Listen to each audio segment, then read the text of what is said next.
So the next speaker is Dr. H.B. Sharan. He will speak on retinal and choroidal microvascular alteration in HIV individuals using OCTA, cross-sectional analysis.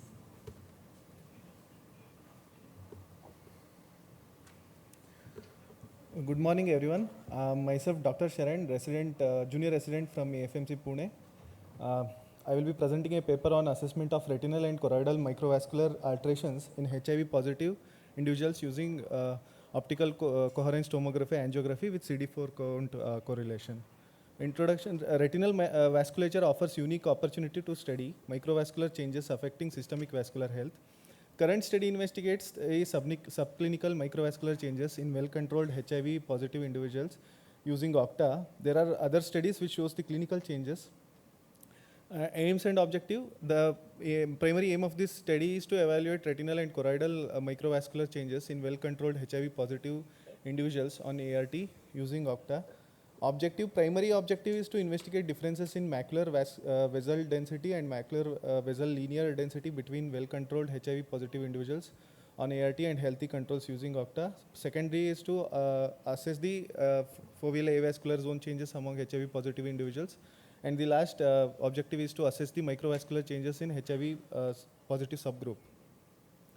The individuals who are included in this study are between 18 to 60 years. They were having the better corrected visual acuity of more than 20 to 25 or more, undetectable viral load, and they are on stable ART for at least 2 years, and the recent availability of CD4 counts within less than 3 months.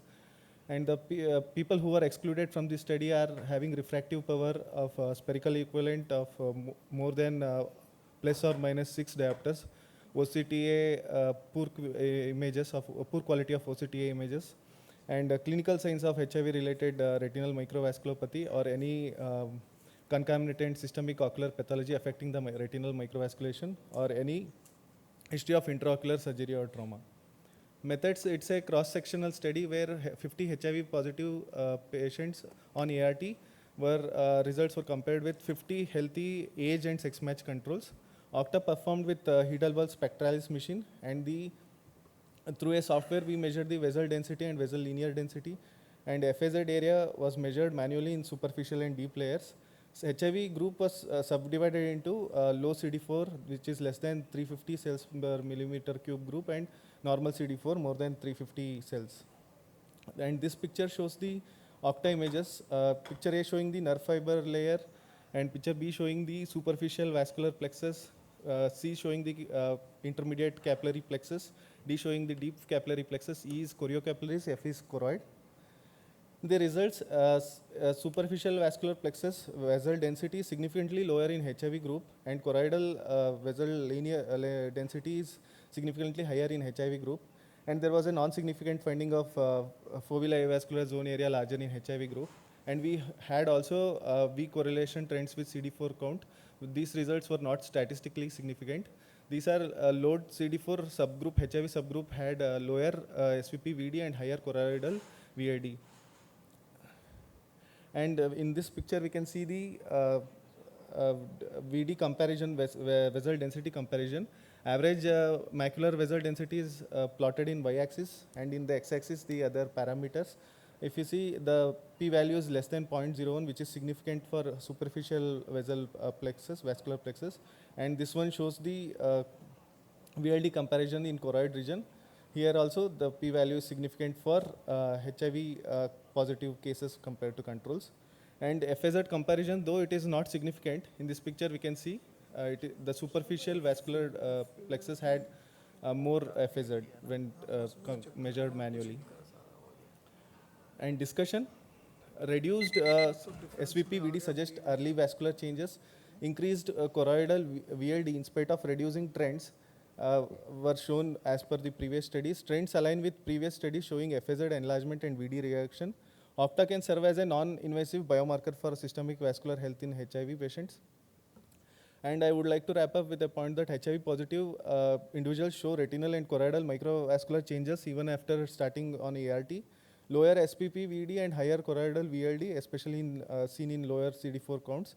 OCTA is a useful tool for early detection of vascular dysfunction, and this may aid in the monitoring of systemic vascular risk in HIV.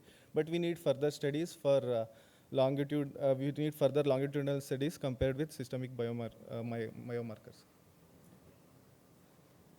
Good.